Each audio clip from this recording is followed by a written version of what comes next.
Compression socks provide several benefits for patients, athletes, and other daily users.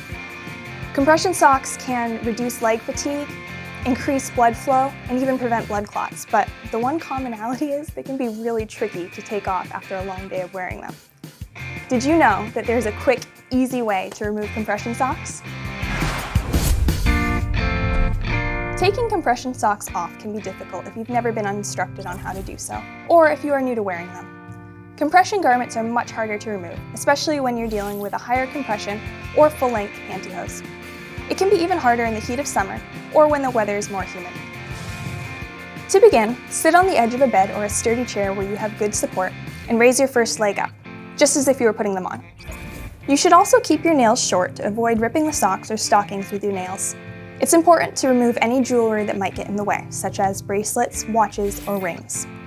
The first step is to grab the socks from the top where the fabric is. Once you have a grip on the sock, slowly fold the stocking down your leg, almost peeling it like a banana.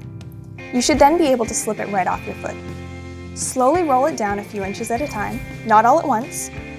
Once it's past your ankle, you can continue to roll it down, or you can grab the top part and pull it slowly all at once while inverting it inside out once it comes to an end at your toes.